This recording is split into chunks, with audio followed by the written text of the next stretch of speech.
YouTube channel Rakesh physics classes में एक बार फिर से आपका स्वागत है। आज हम लोग अपवर्तन के नियम करेंगे। अपवर्तन किसको कहते हैं ये भी करेंगे और साथ साथ अपवर्तन और परावर्तन के क्वेश्चन करेंगे। मैंने पिछले वीडियो में इस बात का जिक्र किया था और मैंने उसी टॉपिक के बारे में आज चर्चा करूंगा, अपवर्तन के बारे में। तो मैंने यहाँ पे बोर्ड के ऊपर अपवर्तन लिख भी रखा और मैंने यहाँ पे हवा और कांच बना रखा है।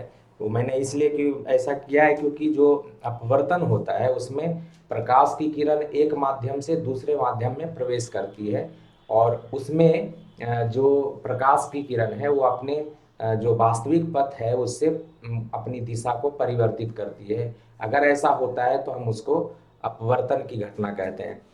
मतलब परावर्तन में आपने क्या देखा था कि प्रकाश की किरण जिस माध्यम से आती है, परावर्तक सतह होता था, वहीं से वापस उसी माध्यम में लौट जाती थी। हवा में आ रही है तो हवा में ही लौट जाएगी, या कांच से आ रही है तो कांच में ही लौट जाएगी।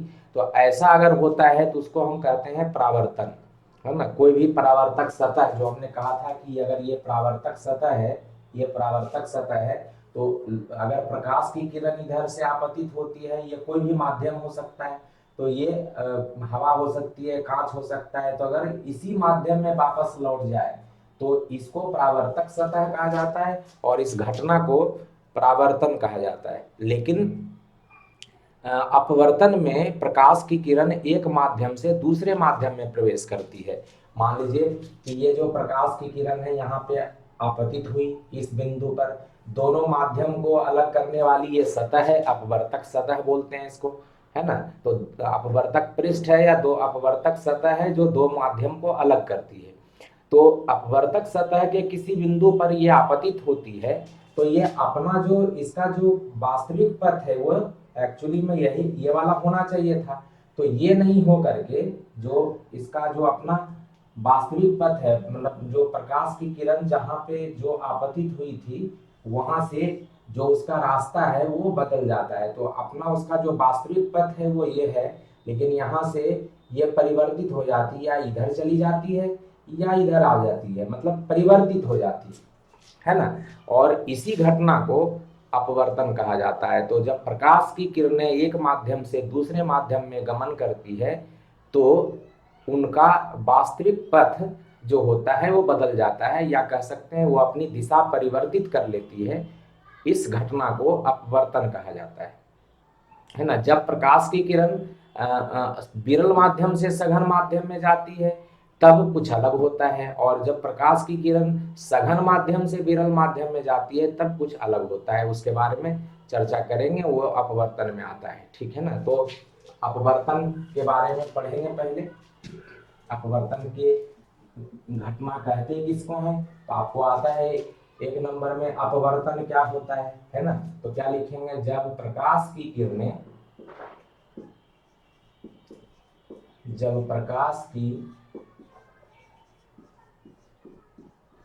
किरणें एक माध्यम से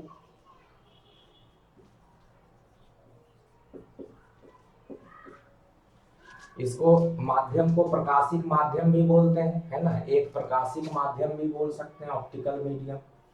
एक प्रकाशिक माध्यम से दूसरे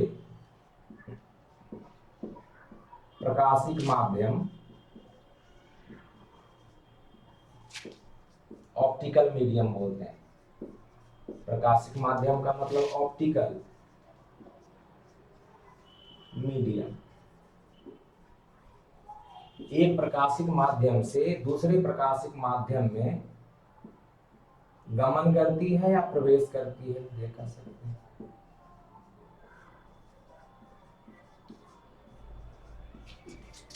तो अपनी दिशा परिवर्तित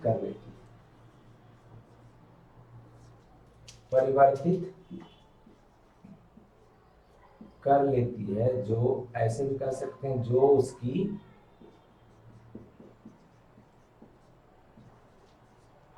गति में परिवर्तन के कारण होता है, या वेग में जो उसकी गति में परिवर्तन के कारण होता है।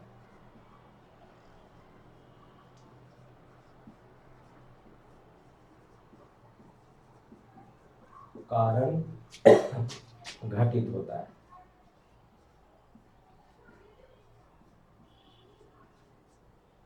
ठीक है ना, जो उसकी गति में परिवर्तन के कारण घटित होता है। प्रकाश की इस घटना को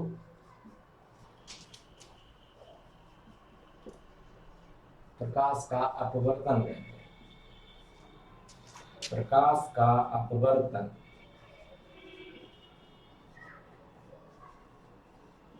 कहा जाता है। जब प्रकाश की किरणें एक प्रकाशिक माध्यम से दूसरे प्रकाशिक माध्यम में प्रवेश करती है तो अपनी दिशा परिवर्तित कर लेती है। ठीक है ना, जो उसकी गति में परिवर्तन के कारण घटित होता है। प्रकाश की इस घटना को प्रकाश का अपवर्तन कहा जाता है। जब प्रकाश की किरण विरल माध्यम से सघन माध्यम में प्रवेश करती है तो वह अपवर्तक सतह के आपतन बिंदु पर डाले गए लंब की दिशा में मुड़ जाती है, और जब सघन माध्यम से विरल माध्यम में प्रवेश करती है तो अभिलंब से दूर भागती है। ठीक है ना, तो दो केस इसके अंदर है जो हम अभी करेंगे। तो ये तो हो गया ये, है ना। अब केस 1 है इसी में। ठीक है ना, केस 1 स्थिति 1, जब प्रकाश की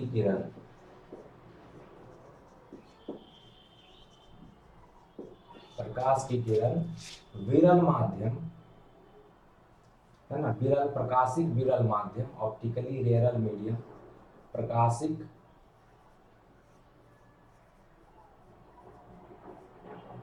विरल माध्यम, ठीक है, ऑप्टिकल रेयरल मीडियम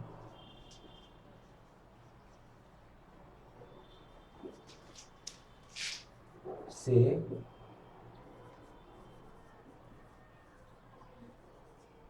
प्रकाशिक सघन माध्यम, डेंसर जिसको बोलते हैं,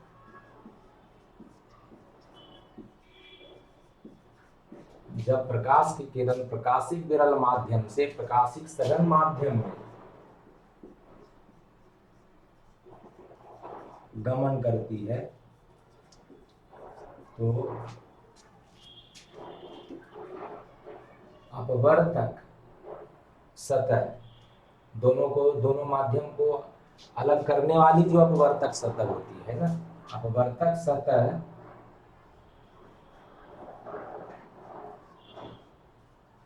के आपतन बिंदु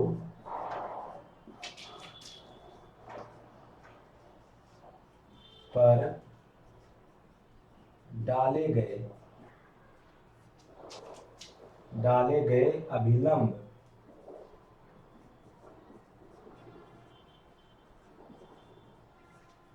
की ओर मुड़ जाती है। अभिलंब की ओर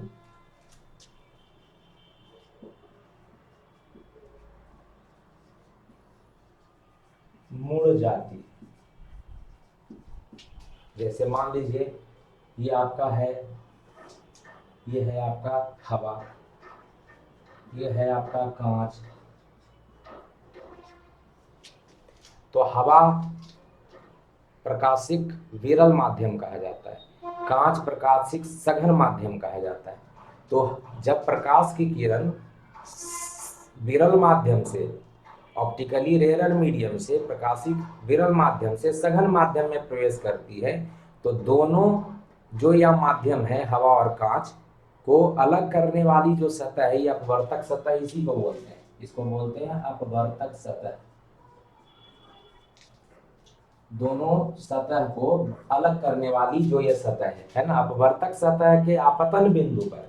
अब यहां से मान लीजिए ये आया आपका आपतित किरण जो है ना, एक किरण आपतित हुई ऐसे, है ना। तो जिस बिंदु पे आपतित होती है उसके ऊपर लंब डालेंगे, तो लंब हमने डाल दिया ऐसे।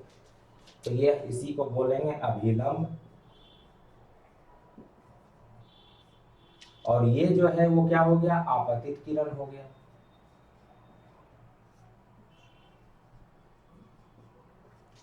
है ना।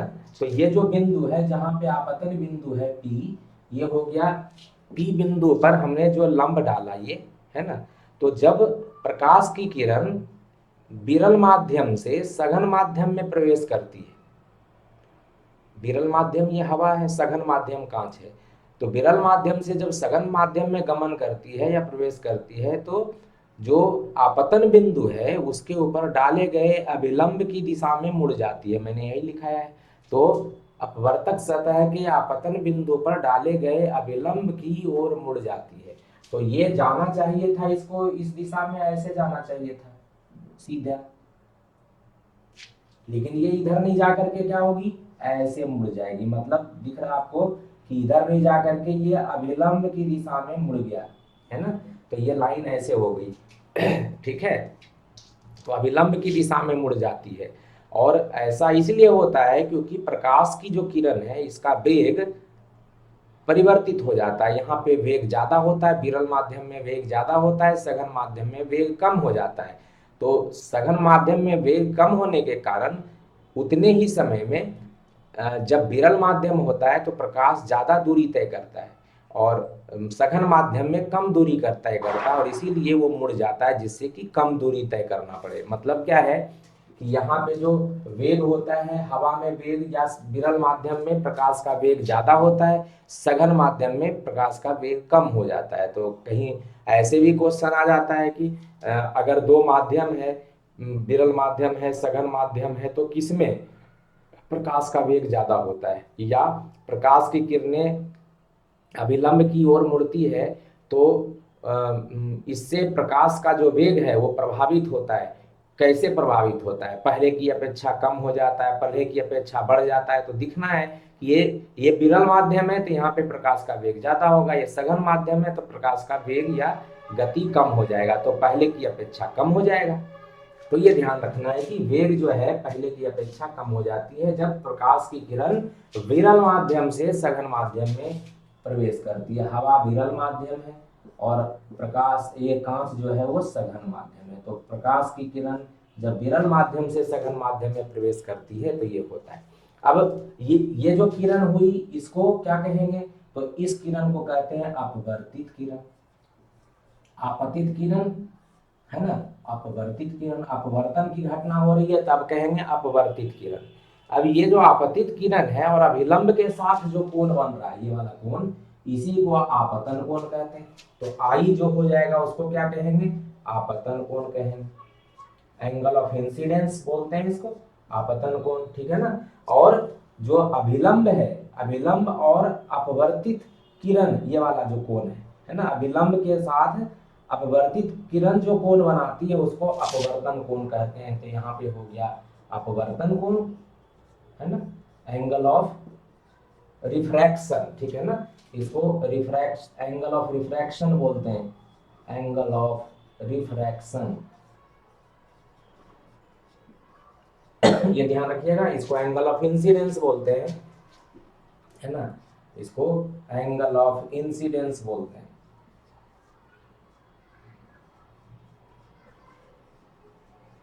तो आपतन कोण पहले जैसे परावर्तन में हमने पढ़ा था कि आपतित किरण अभिलंब के साथ जो कोण बनाती है उसको आपतन कोण कहते हैं, और परावर्तित किरण अभिलंब के साथ जो कोण बनाती है उसको परावर्तन कोण कहते हैं। दोनों कोण बराबर होता है, हमने परावर्तन के नियम में पढ़ा था। लेकिन यहाँ पे आपतित किरण अभिलंब के साथ जो कोण बनाती है आपतन कोण कहेंगे। अपवर्तित किरण, ये जो किरण मुड़ गई, जाना था इसको इधर लेकिन मुड़ गई ऐसे, है ना, और अभिलंब की दिशा में मुड़ गई, इधर से ये अभिलंब की दिशा में आ गई।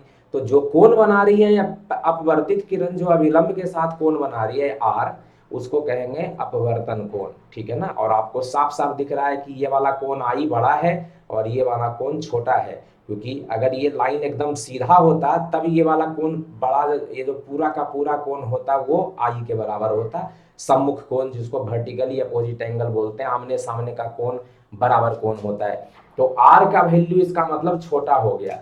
तो आपको ये भी पता चलता है कि अगर जो प्रकाश की किरण है वो विरल माध्यम से सघन माध्यम में प्रवेश करती है तो आपतन कोण का मान अपवर्तन कोण से बड़ा होता है या अपवर्तन कोण का मान आपतन कोण से छोटा होता है। तो ये भी ध्यान रखना है आपको कि जो आई का मान है ना, ये बड़ा होता है आर से जब प्रकाश की किरण सघन माध्यम विरल माध्यम से सघन माध्यम में प्रवेश करती है, ये ध्यान रखना है ना। और जो अगर यहाँ पे वेग की बात करेंगे, यहाँ पे मान लीजिए प्रकाश के किरण का वेग v1 है, यहाँ v2 है, ऐसे भी बोल सकते हैं कि यहाँ पे प्रकाश का किरण का वेग जो है इधर ये v1 है ना, और यहाँ पे v2 है। तो मैंने अभी बताया कि v1 की वैल्यू v2 से, है ना, v1 की वैल्यू v2 से बड़ी होगी, ये बोला। तो ये भी ध्यान रखिएगा कि v1 क्या है, तो प्रकाश का वेग है कहाँ पे, विरल माध्यम में। v2 क्या है, प्रकाश का वेग सघन माध्यम में।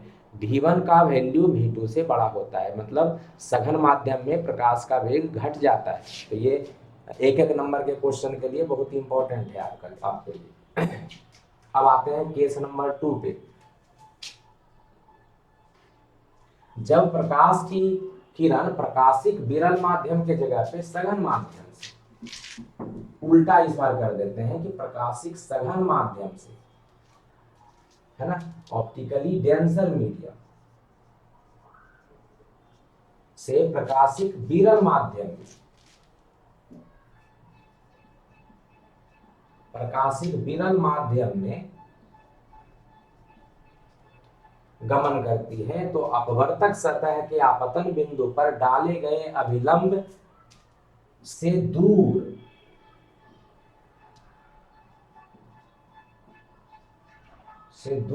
मुड़ जाती है या चली जाती है, जो कर सकते हैं, ठीक है ना। आपतन बिंदु पर डाले गए अभिलंब से दूर चली जाती है। तो इस बार क्या है, उल्टा है। आपतित किरण अपवर्तित किरण जो है वो उल्टा हम बनाएंगे इसको। ये हमारा है ना, इस बार कांच इधर लेंगे, इस बार हवा नीचे लेंगे, अपवर्तक सतह आपका, है ना,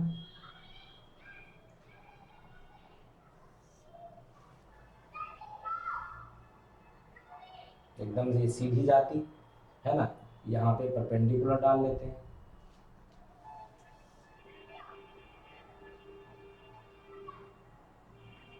ये हो गया अभिलंब, ये हो गया अभिलंब, ये हो गया आपतित किरण।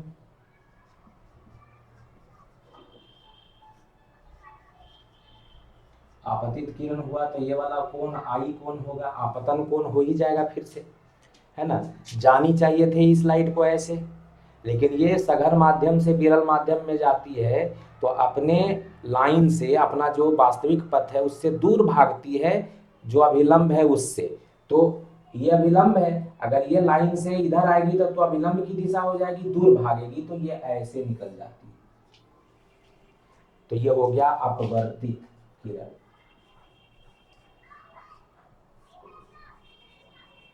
ठीक है, अपवर्तित किरण हो गया तो ये जो कोण बनेगा वो क्या हो जाएगा, अपवर्तन कोण हो जाएगा, है ना, क्योंकि अपवर्तित किरण अभिलंब के साथ जो कोण बनाती है उसको अपवर्तन कोण कहते हैं। आपतित किरण अभिलंब के साथ जो कोण बनाती है उसको आपतन कोण कहते हैं।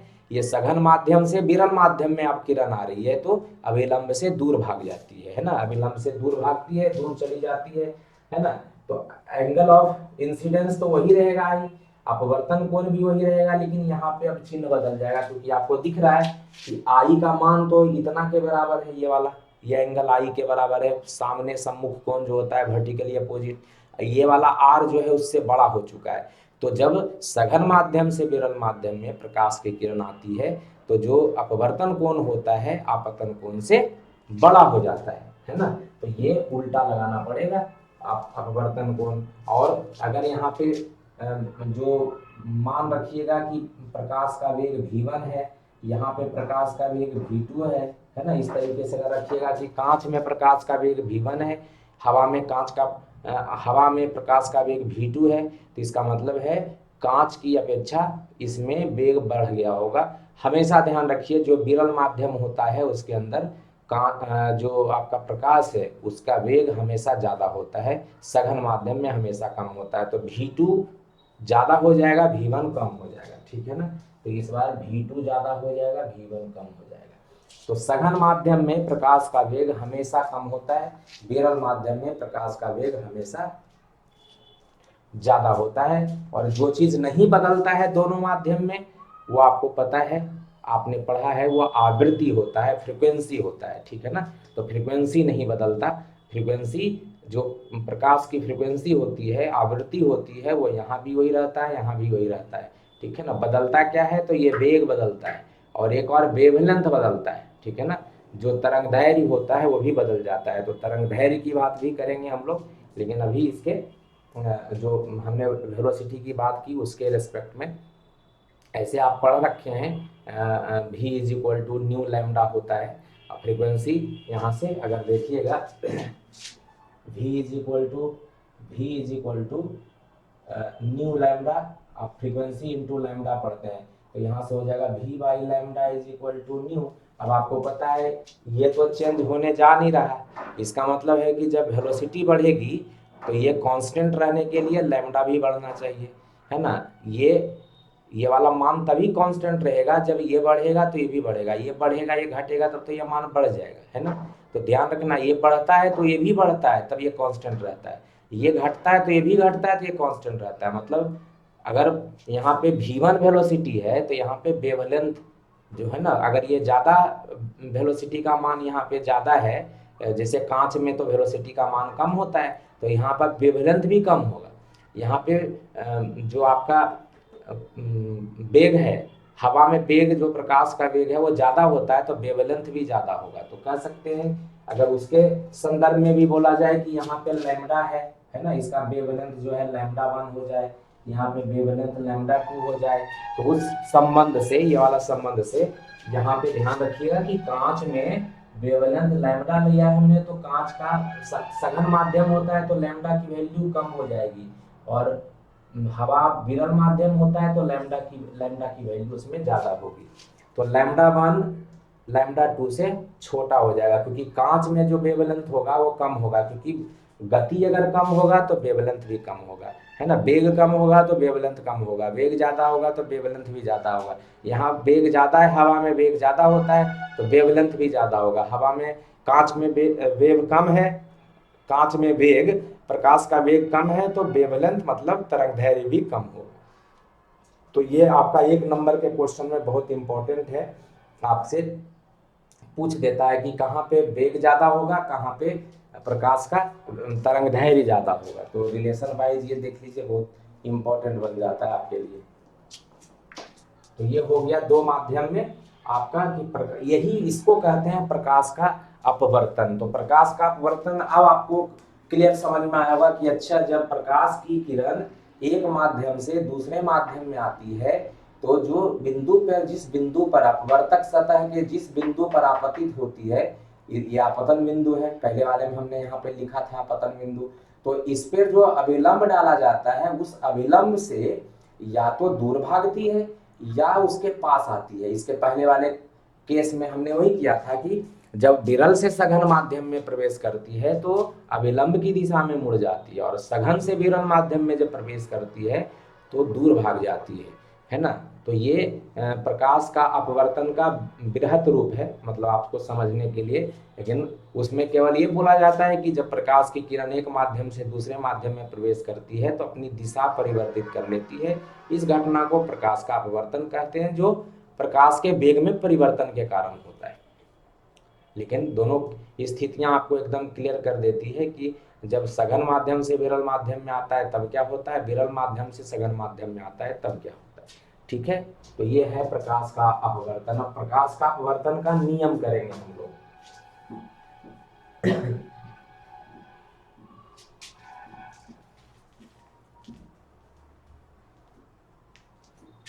इसके बाद हम लोग करेंगे प्रकाश के अपवर्तन का नियम। तो प्रकाश के अपवर्तन का जो पहला नियम है, इसमें भी 2 नियम आप पढ़ते हैं। प्रकाश के अपवर्तन का पहला नियम है कि आपतित किरण जो होती है, अपवर्तित किरण जो होती है, और आपतन बिंदु, अपवर्तक सतह के आपतन बिंदु पर डाला गया अभिलंब तीनों एक ही तल में होता है, जो परावर्तन में भी कुछ हमने ऐसा पढ़ा था। तो पहला नियम तो यह है कि आपतित किरण,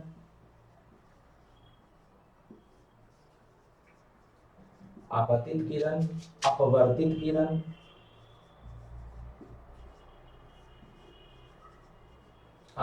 किरण एवं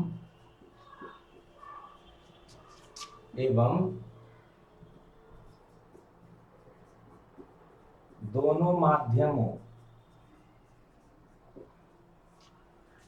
को अलग करने वाली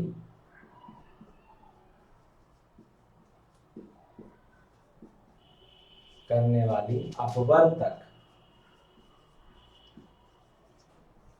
सतह के आपतन बिंदु पर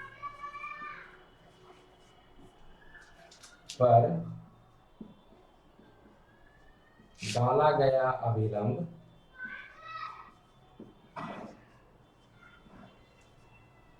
तीनों एक ही तल में स्थित होते हैं, एक ही तल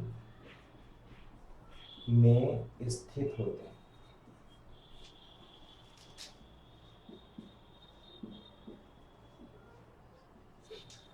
तो मैंने आपको समझाया ही थे। तो ये मान लीजिए आपका ये जो है अपवर्तक सतह है, ये आपका हवा है, या ये वाला कांच हमने बनाया था, है ना।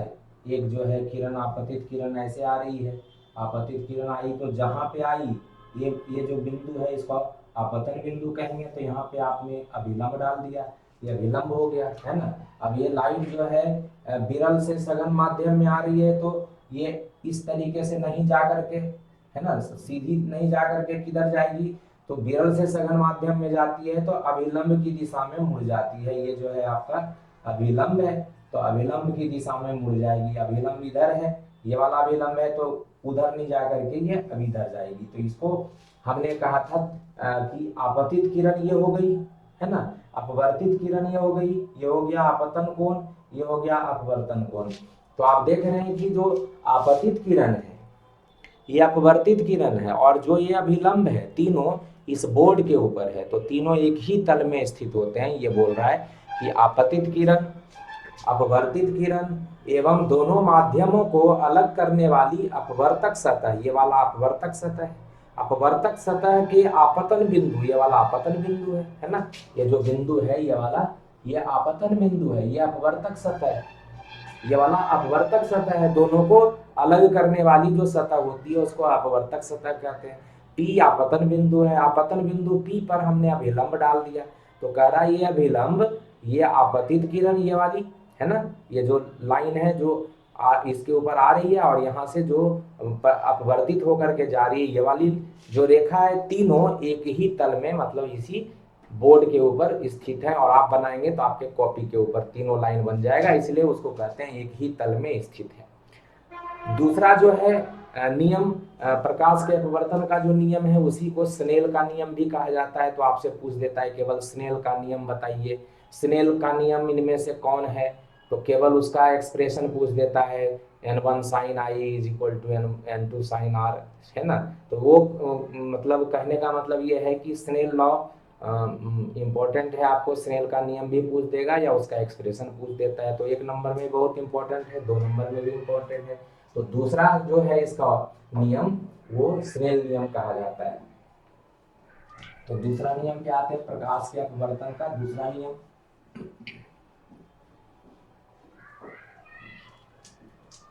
तो प्रकाश के अपवर्तन का जो दूसरा नियम है, तो वो क्या है कि किसी दिए गए दो माध्यम के लिए, माध्यम आपको अगर पहले से बताया है कौन कौन माध्यम है, जैसे हवा है, कांच है, या पानी है, कांच है, तो किसी दिए गए दो माध्यम के लिए और गिवन कलर ऑफ लाइट के लिए, ठीक है ना, प्रकाश के गिवन कलर के लिए, मतलब वेवलेंथ उसका तरंग दैर्घ्य दिया रहता है, तो कोई तरंग दैर्घ्य दिया रहेगा, अलग अलग तरंग दैर्घ्य के लिए अलग अलग हो जाता है। तो ये जो आपका आपतन कोण है, उसका ज्या मतलब साइन ऑफ एंगल जो बोलते हैं, और अपवर्तन कोण जो होता है उसका ज्या, साइन आई साइन आर का अनुपात एक नियतांक होता है, ठीक है ना, जिसको कि अपवर्तनांक बोला जाता है। स्नेल ने ऐसा बोला, तो उसी को लिखेंगे किसी दिए गए किसी दो माध्यमों, ऐसे भी लिख सकते हैं, किसी दो माध्यमों के लिए, माध्यमों एवं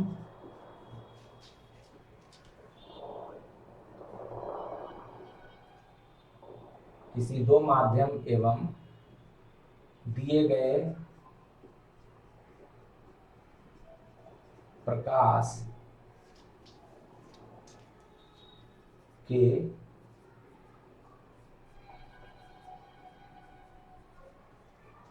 तरंगदैर्घ्य के लिए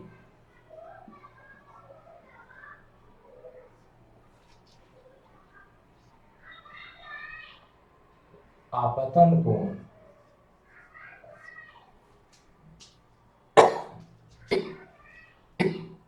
आपतन कोण की ज्या, इसको बोलते हैं साइन आई, है ना, एवं अपवर्तन कोण की ज्या, इसको बोलते हैं साइन आर, ठीक है ना। आपतन कोण की ज्या एवं अपवर्तन कोण की ज्या का अनुपात एक नियतांक होता है,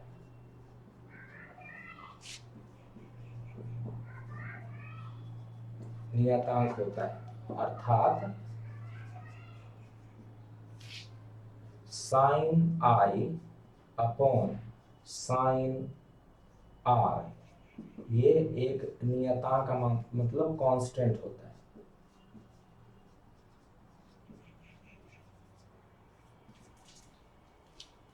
ठीक है ना, ये नियतांक होता है। और इसी नियतांक को क्या कहा जाता है, तो इस नियतांक को कहा जाता है refractive index of second medium with respect to first medium. इसी को कहते हैं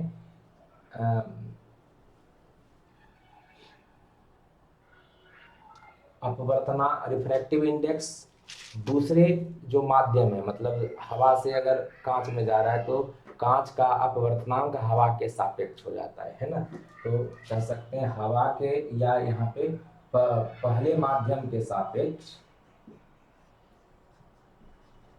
पहले माध्यम के सापेक्ष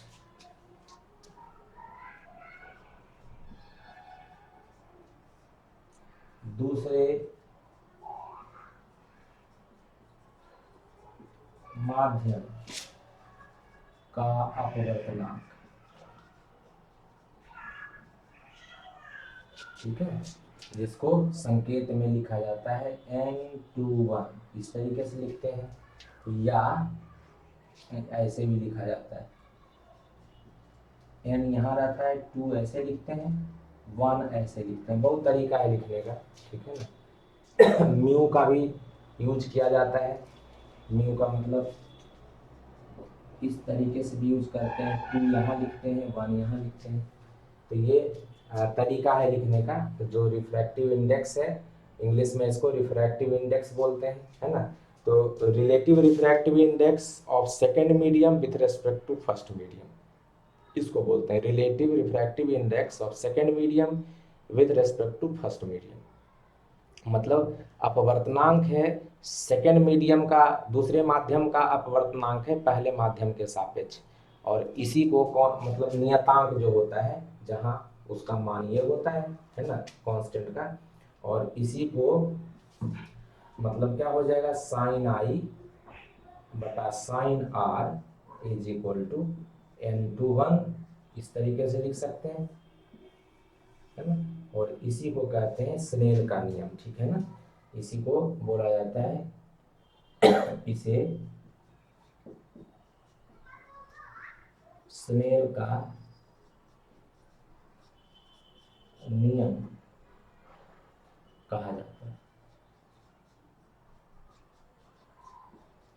ध्यान रखना है। लेकिन ये जो नियतांक होता है, ये जो नियतांक होता है किसके लिए, तो किसी दो माध्यम के लिए दिया गया माध्यम होता है और दिए गए प्रकाश के तरंगदैर्घ्य के लिए, मतलब कोई कलर लाइट की दी रहती है, तरंगदैर्घ्य बदल जाएगा तो कलर का जो लाइट का कलर होता है, प्रकाश का जो रंग होता है वो बदल जाता है। तो ये भी दिया रहता है तरंगदैर्घ्य के लिए, दो माध्यम जब तक रहेगा, जैसे प्रकाश की किरण मान लीजिए पानी से कांच में जा रहा है, ठीक है ना, और कोई जो प्रकाश है वो मान लीजिए नीला रंग का प्रकाश आ रहा है, तो नीला रंग के प्रकाश के लिए तरंगदैर्घ्य होगा। और दो हमने ले लिया पानी और कांच, तो तब तक जब तक पानी कांच रहेगा और नीला रहेगा तब तक ये कांस्टेंट रहेगा। मतलब साइन आई बटा साइन आर, यहाँ पे अगर नीला के जगह पे हमने लाल रंग का प्रकाश ले लिया तो लाल रंग के लिए तरंगदैर्घ्य बदल जाएगा, है ना। तो ये जो साइन बाई साइन आर है उसका मान अलग हो जाएगा, वो कांस्टेंट नहीं रहेगा। नीला रहेगा और माध्यम जब तक रहेगा समान तब तक समान रहेगा, जब माध्यम बदल देंगे तब भी कांस्टेंट का मान बदल जाएगा। कलर बदल देंगे, वेवलेंथ मतलब तरंगदैर्घ्य बदल देंगे तब भी कांस्टेंट का मान बदल जाएगा। इसलिए मैंने ये लिखा शुरू में कि माध्यम जब दिया रहता है और प्रकाश का तरंगदैर्घ्य दिया रहता है तभी वो कांस्टेंट होता है। तो स्नेल नियम जो है हमेशा के लिए कांस्टेंट नहीं होता है, दिए गए कलर लाइट के कलर के लिए और दिए गए दो माध्यम के लिए जो स्नेल लॉ होता है उसका, उसमें जो ये अपवर्तनांक आता है, रिफ्रैक्टिव इंडेक्स आता है, वो कांस्टेंट रहता है, ठीक है। क्योंकि उसके लिए ये आई और आर की वैल्यू नहीं बदलती। आप वेवलेंथ बदल देंगे तो आई और आर की वैल्यू बदल जाएगी, माध्यम बदल देंगे तब भी आई और आर की वैल्यू बदल जाएगी, ठीक है ना। तो ये बात ध्यान रखना है। अब इसी को n21 है तो इसको आप मल्टीप्लाई करके भी लिख सकते हैं, इसको n2 मतलब n21 को n2/n1 भी लिखा जाता है। तो इसको तोड़ करके अगर लिखिएगा तो उस तरीके से भी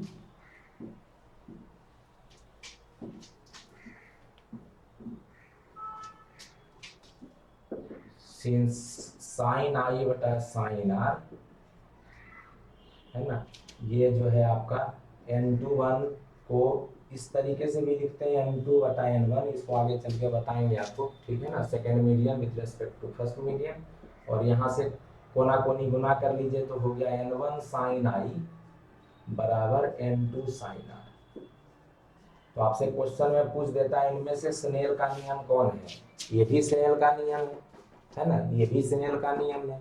अब जो भी देता ऑप्शन उसके हिसाब से आप देख सकते हैं कि कौन स्नेल का नियम है, इनमें से स्नेल का नियम कौन है। एक नंबर का क्वेश्चन ऑब्जेक्टिव आता है तो या आपसे एक नंबर के क्वेश्चन में पूछ देता है कि स्नेल का नियम लिखिए, 2 नंबर में भी पूछ देता है स्नेल का नियम लिखिए, तो आप उसको जो हमने दूसरा वाला नियम लिखाया था उसको आप लिखेंगे, स्नेल का नियम। अब ये अपवर्तनांक जो है इसको हम डिफाइन करेंगे, तो ये ध्यान रखिएगा। और उसके बाद फिर हम क्वेश्चन करेंगे। तो नया जो है वो है इसके अंदर अपवर्तनांक, अपवर्तनांक रिफ्रैक्टिव इंडेक्स।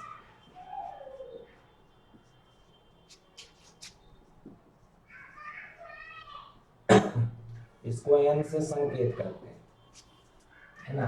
तो रिफ्रैक्टिव इंडेक्स अपवर्तनांक किसी भी माध्यम का, है ना, निकालते हैं तो उसको प्रकाश का वेग जो हवा में होता है, जिसको आप पता है निर्वात में या हवा में c लेते हैं, और माध्यम में जो उसका वेग होता है उसके अनुपात से उसको परिभाषित किया जाता है। मतलब क्या है कि n जो होता है उसको c/v बोलते हैं।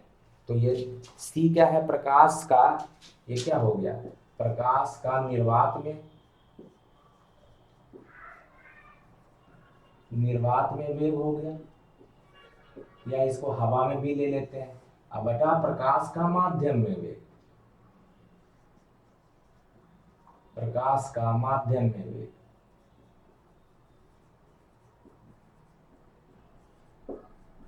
ठीक है, तो यहीं से डिफाइन कर सकते हैं कि प्रकाश का निर्वात में वेग एवं माध्यम में वेग के अनुपात को माध्यम का अपवर्तनांक कहा जाता है। ये माध्यम का अपवर्तनांक n है ना।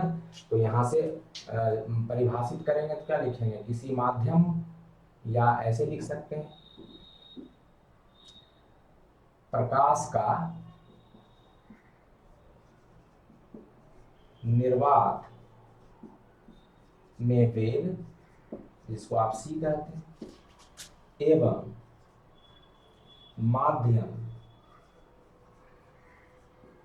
में वेग, जिसको v कहते हैं, के अनुपात को माध्यम का अपवर्तनांक कहा जाता है।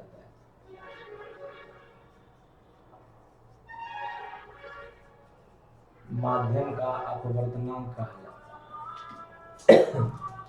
है ना।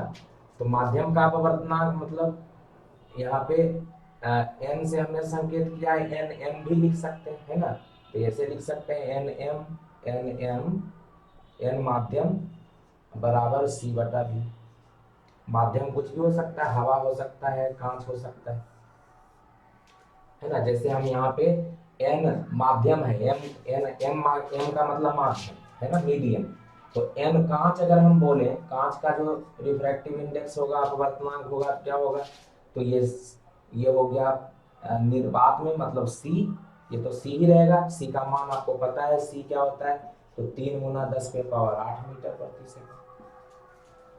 अब बताइए क्या हो जाएगा, कांच में प्रकाश का वेग v जो होगा वो क्या हो गया, ये तो हो गया 3 × 10⁸ मीटर प्रति सेकंड।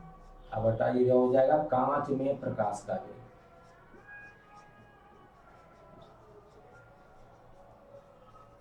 प्रकाश का वेग, ठीक है। तो n कांच का मतलब 3 × 10⁸ मीटर प्रति सेकंड बटा कांच में प्रकाश का वेग, ये ध्यान रखना है, ठीक है। ये है अपवर्तनांक को हम परिभाषित करते हैं, ठीक है। अब मान लीजिए कि refractive index of second medium with respect to first medium, जो हमने अभी बताया आपको, वो है हमको निकालना। Therefore n21, तो n21 को कैसे परिभाषित करें, है ना। तो n21 क्या बोला था मैंने, n21 को बोला था n2/n1। इसको क्या कहा था कि सेकेंड मीडियम है with respect to first medium है, तो n2/n1। अब n2 को अगर परिभाषित करेंगे तो ये हो गया सेकेंड मीडियम का रिफ्रैक्टिव इंडेक्स, मतलब यहाँ से अगर डिफाइन करिएगा माध्यम का, तो निर्वात में प्रकाश का वेग अब बटा माध्यम 2 में प्रकाश का वेग, तो v2 का देते हैं, है ना। n2 यहाँ पे जैसे nm बोला, तो क्या कहा मैंने, निर्वात में प्रकाश का वेग अब बटा माध्यम में प्रकाश का वेग। माध्यम में प्रकाश का वेग भी था, जैसे कांच में प्रकाश का वेग यहाँ लिखा। उसी तरीके से n2 बोलेंगे तो n2 को केवल परिभाषित करेंगे तो क्या बोलेंगे, निर्वात में प्रकाश का वेग बटा सेकेंड मीडियम में प्रकाश का वेग, डिवाइडेड बाई n1 को कहेंगे तो निर्वात में प्रकाश का वेग बटा माध्यम 1 में प्रकाश का वेग v1। तो ये हो गया c बटा v2, गुना करिएगा तो v1 बटा c, तो c से c कट गया। तो यहाँ से क्या आया, n21 is equal to n2/n1 is equal to v1/v2 याद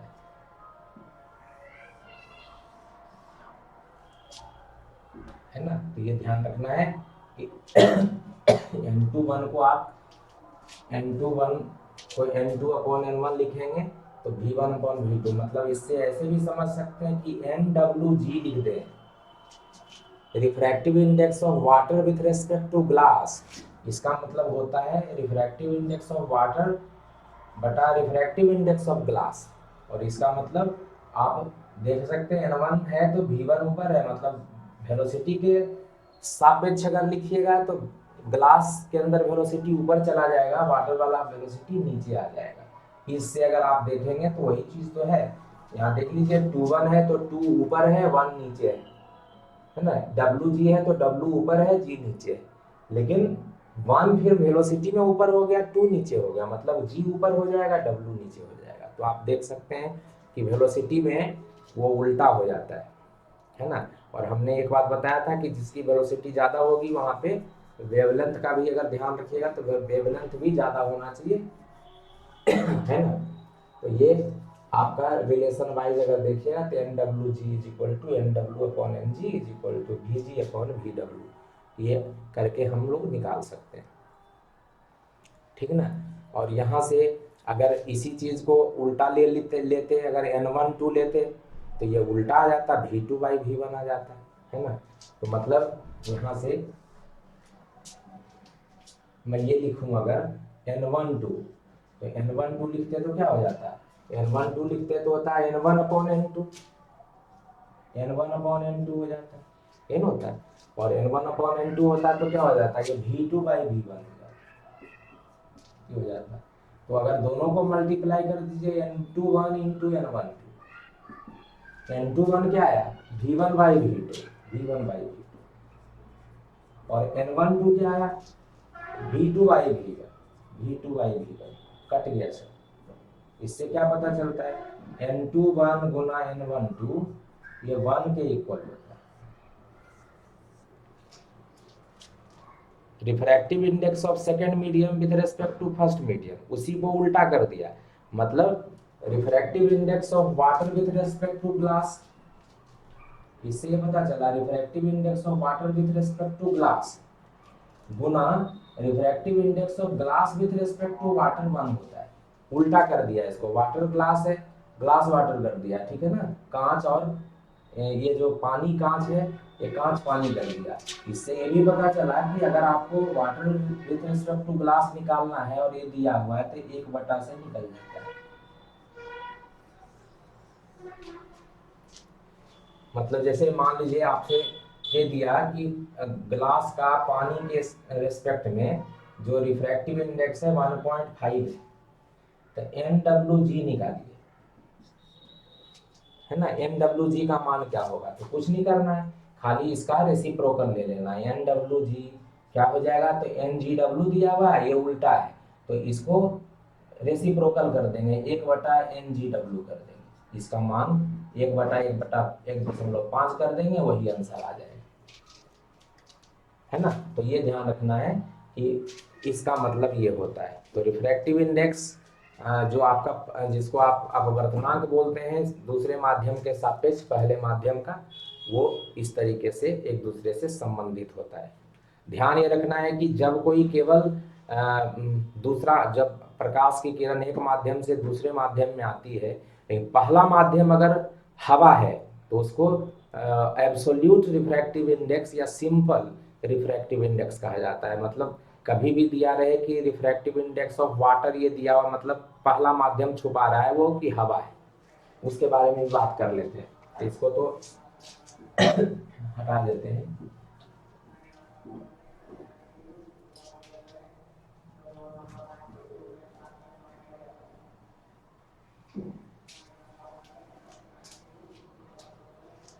जो N21 था इसको मैंने क्या कहा था, रिलेटिव रिफ्रैक्टिव है, सापेक्षिक अपवर्तनांक बोला जाता है, ठीक है ना। इसको कहते हैं दूसरे मतलब पहले माध्यम के सापेक्ष, पहले माध्यम के सापेक्ष दूसरे माध्यम का सापेक्षिक रिलेटिव रिफ्रैक्टिव इंडेक्स, आपेक्षिक अपवर्तनांक ये बोलते हैं, ये बोला जाता है ना, ये बोला जाता है। लेकिन अगर ये कब है, जब ये पहला माध्यम है आपका, है ना, ये पहला माध्यम है दूसरा माध्यम है, लाइट ऐसे आई, है ना, और ये जो है आपका ये अभिलंब हो गया,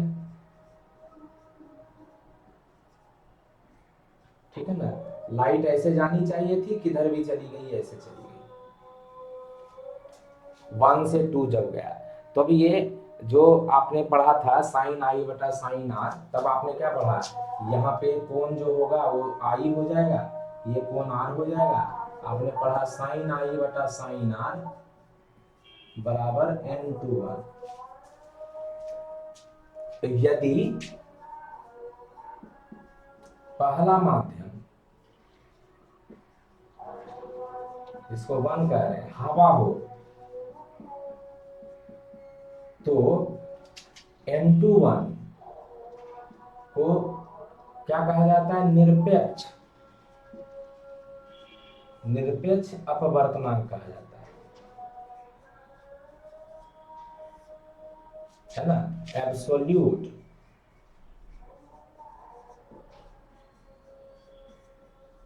refractive index, absolute refractive index कहा जाता है। n21 को निरपेक्ष अपवर्तनांक कहा जाता है,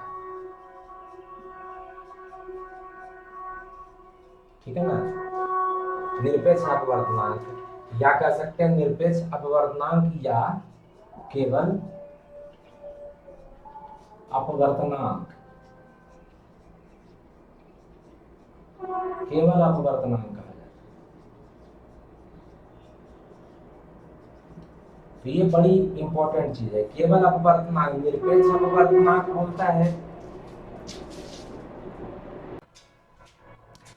तो ये ध्यान रखना है कि जब भी पहला माध्यम ये हवा हो, जब भी पहला माध्यम हवा होता है तो जो निरपेक्ष अपवर्तनांक होता है, नहीं, जो आपेक्षिक अपवर्तनांक होता है n21, उसको निरपेक्ष अपवर्तनांक या केवल अपवर्तनांक कहा जाता है। तो ध्यान रखना है कि जैसे आपसे अपवर्तनांक बोल देगा कि पानी का अपवर्तनांक कितना है, जैसे मान लीजिए हमने यहाँ पे बोल दिया, यहाँ पे एक एग्जांपल के रूप में लिखता हूं कि पानी का अपवर्तनांक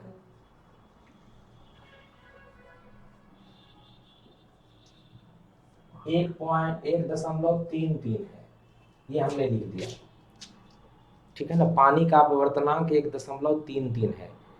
इसका मतलब क्या है? पानी का अपवर्तनांक दे रहा है, किसके सापेक्ष दे रहा है ये नहीं पता है, लेकिन हमने अभी क्या कहा? केवल अपवर्तनांक तब कहते हैं जब पहला माध्यम हवा होता है। तो इसका मतलब ये छिपा रहा है कि हवा के सापेक्ष। तो समझ जाना है आपको कि इसका मतलब ये बोल रहा है कि ये पहला माध्यम हवा है, दूसरा माध्यम पानी है।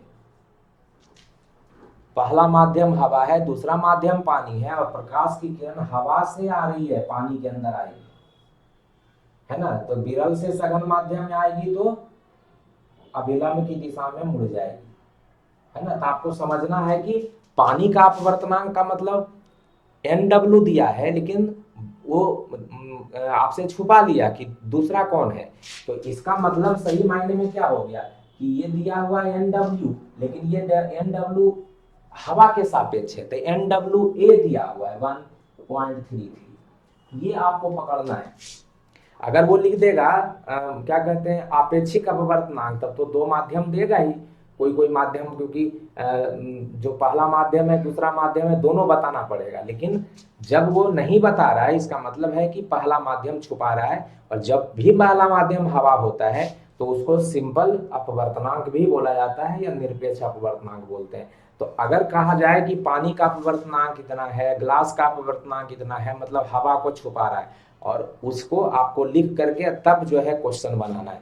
और क्वेश्चन बनाएंगे तो बिल्कुल सही क्वेश्चन बनेगा, कभी गलत नहीं बनेगा, ठीक है ना? तो ये था हमारे पास जो रिफ्रैक्टिव इंडेक्स है उससे संबंधित जो भी कॉन्सेप्ट है। अभी इसका जो है एक एक करके हम लोग क्वेश्चन करेंगे। कौन सा? तो एक तो आपका परावर्तन वाला और एक अपवर्तन वाला क्वेश्चन करेंगे, उसके बाद हम टॉपिक को और आगे बढ़ाएंगे। लेकिन ये ध्यान रखिएगा कि हमने अभी जो बताया था, जो रिफ्रैक्टिव इंडेक्स वाला, वहाँ से क्वेश्चन आते हैं, ठीक है? तो उससे रिलेटेड अब संबंधित प्रश्न करेंगे एक एक करके, है ना? तो क्वेश्चन करते हैं एक एक करके। तो क्वेश्चन है पहला आप लोगों का कि वस्तु से छोटा प्रतिबिंब एवं आभासी प्रतिबिंब निम्नलिखित में से किस दर्पण से बनता है? वस्तु से छोटा आभासी प्रतिबिंब। वैसे मैं अगर क्वेश्चन लिखाता हूं तो लिख लीजिए तो ज़्यादा अच्छा है, ऐसे टाइम ज़्यादा लगेगा। तो क्वेश्चन ऐसे तो लिख लेते तो अच्छा रहता, लेकिन चलिए लिख लीजिए।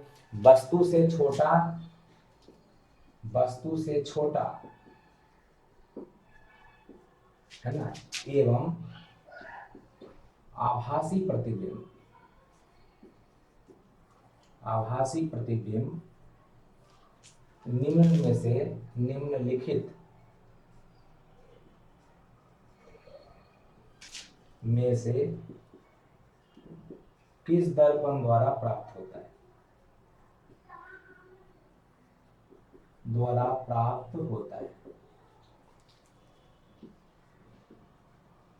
किस दर्पण द्वारा प्राप्त होता है। ठीक है ना। आपका ऑप्शन है ए में उत्तल दर्पण, दूसरा समतल दर्पण, तीसरा अवतल दर्पण, इनमें से कोई नहीं। पहला उत्तल दर्पण है, दूसरा है ना बी, बी है आपका समतल दर्पण,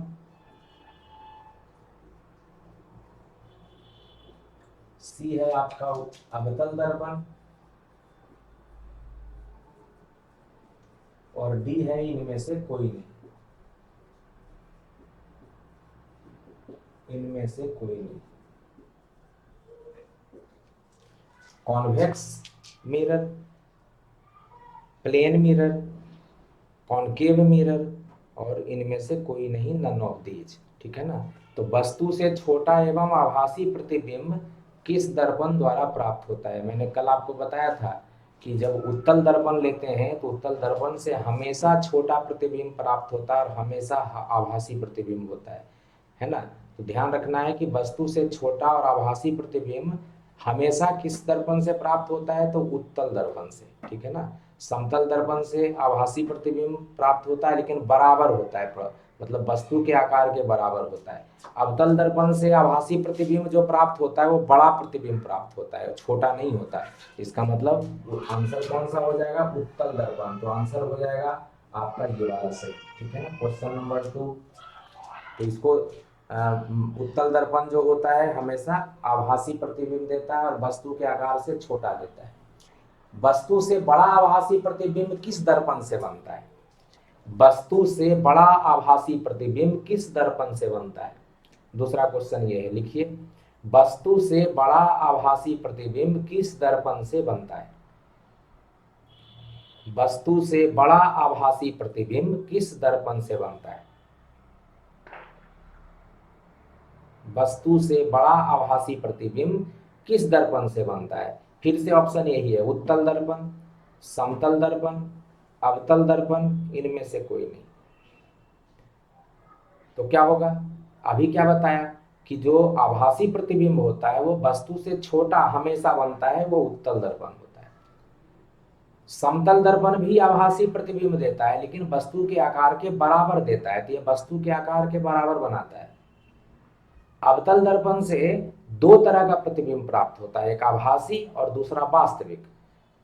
उसमें आभासी प्रतिबिंब बताया था हमने आपको कि एक ही परिस्थिति में प्राप्त होता है, पिछले वीडियो में बताया था, जब दर्पण अवतल दर्पण के आगे वस्तु उसके ध्रुव और फोकस के बीच में रखा हुआ। ये बताया था मैंने कि दर्पण जो है अवतल दर्पण ये है आपका, और इसका जो ध्रुव है ये वाला, और ये जो फोकस है इसके बीच में जब वस्तु रहता है तो इसका ए बी वस्तु है, तो इसका आभासी प्रतिबिंब दर्पण के पीछे बनता है और बड़ा प्रतिबिंब बनता है। मैंने ये कहा था बड़ा प्रतिबिंब बनता है। तो क्वेश्चन में ये है कि वस्तु का बड़ा एवं आभासी प्रतिबिंब किस दर्पण द्वारा प्राप्त होता है, तो अवतल दर्पण द्वारा प्राप्त होता है। ये अवतल दर्पण है, तो आंसर क्या हो जाएगा, अवतल दर्पण। ठीक है ना। तो आप लोग उसमें ऑप्शन लिख करके, जैसे मैंने क्वेश्चन लिखाया कि वस्तु का बड़ा एवं आभासी प्रतिबिंब किस दर्पण द्वारा प्राप्त होता है, ऑप्शन है उत्तल दर्पण, समतल दर्पण, अवतल दर्पण, इनमें से कोई नहीं, तो आंसर हो जाएगा अवतल दर्पण। तो क्वेश्चन नंबर 2 ये था आपका। क्वेश्चन नंबर 3 है, एक माध्यम से दूसरे माध्यम में जाने में प्रकाश की किरण मुड़ जाती है, किरण के मुड़ने की इस घटना को क्या कहा जाता है ना। प्रकाश की किरण एक माध्यम से दूसरे माध्यम में जाती है तो मुड़ जाती है ना। प्रकाश के किरण के मुड़ने की इस घटना को क्या कहा जाता है? लिखिए जल्दी से। एक माध्यम से दूसरे माध्यम में जाने में प्रकाश की किरण मुड़ जाती है। एक माध्यम से दूसरे माध्यम में जाने में प्रकाश की किरण मुड़ जाती है। प्रकाश की किरण मुड़ जाती है। पूर्ण विराम। प्रकाश के मुड़ने की इस घटना को, प्रकाश के मुड़ने की इस घटना को क्या कहा जाता है? क्या कहा जाता है? पहला है परावर्तन, दूसरा है अपवर्तन, तीसरा है व्यतिकरण, चौथा है विवर्तन, है ना। पहला है परावर्तन, दूसरा है अपवर्तन, तीसरा है व्यतिकरण और चौथा है विवर्तन। तो ये अपवर्तन की घटना होती है। मैंने कहा था कि जब प्रकाश की किरण एक माध्यम से दूसरे माध्यम में आती है तो वो मुड़ जाती है, या तो इधर चली जाती है ना। जो अभिलंब डालते हैं ये बिंदु पर, तो अभिलंब से दूर भाग जाती है। कब? जब सघन माध्यम से विरल माध्यम में आती है। अगर ये माध्यम सघन है तो, है ना, और विरल है, ये माध्यम विरल है, तो हमने अभी आपको बताया कि सघन से विरल माध्यम में जब आती है तो प्रकाश की किरण अभिलंब से दूर भाग जाती है, मुड़ जाती है। तो एक माध्यम से दूसरे माध्यम में जब आती है तो प्रकाश की किरण या तो अभिलंब से दूर भाग जाती है या अभिलंब की दिशा में मुड़ जाती है। प्रकाश के मुड़ने की इस घटना को अपवर्तन कहा जाता है। तो ये क्वेश्चन, इस तरह का क्वेश्चन आता है। फिर दूसरा क्वेश्चन लिखिए। जब प्रकाश एक माध्यम से दूसरे माध्यम में जाता है, जब प्रकाश एक माध्यम से दूसरे माध्यम में जाता है, जब प्रकाश एक माध्यम से दूसरे माध्यम में जाता है तब अपवर्तन होता है। जब प्रकाश एक माध्यम से दूसरे माध्यम में जाता है तब अपवर्तन होता है। जब प्रकाश एक माध्यम से दूसरे माध्यम में जाता है तब अपवर्तन होता है। लिख लिया।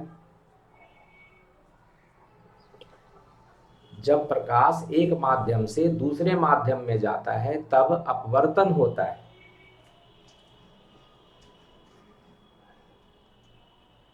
अपवर्तन होता है क्यों? अपवर्तन होता है क्यों? डैश दे करके पहला ऑप्शन लिखा रहे हैं, ठीक है ना। तो पहला ऑप्शन है आपका प्रकाश की चाल में परिवर्तन के कारण, प्रकाश की चाल में परिवर्तन के कारण। दूसरा, प्रकाश की चाल में परिवर्तन नहीं होने के कारण, प्रकाश की चाल में परिवर्तन नहीं होने के कारण,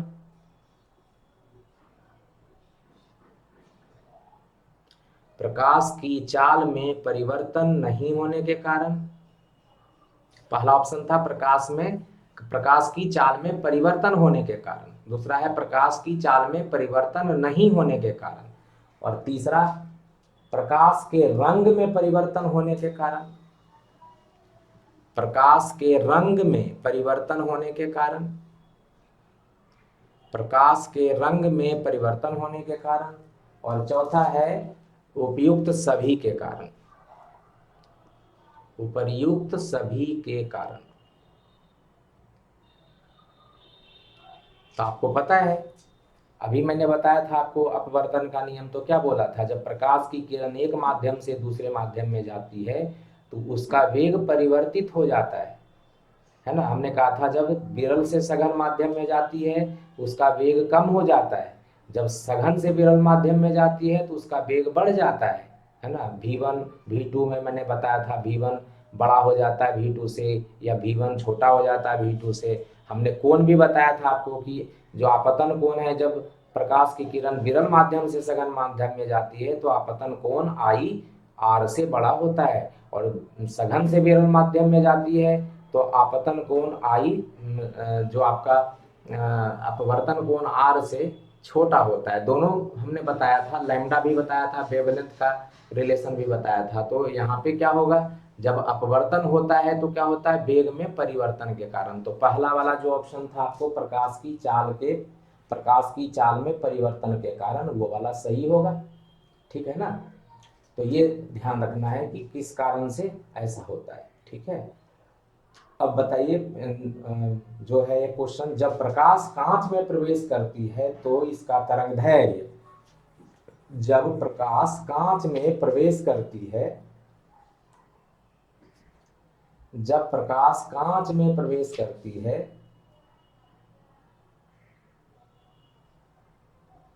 जब प्रकाश कांच में प्रवेश करती है तब उसका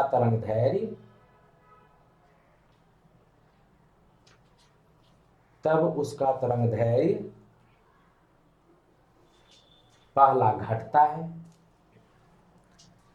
दूसरा बढ़ता है, तीसरा अपरिवर्तित रहता है, चौथा आंकड़े पर्याप्त नहीं है। आंकड़े पर्याप्त नहीं है। आंकड़े पर्याप्त नहीं है।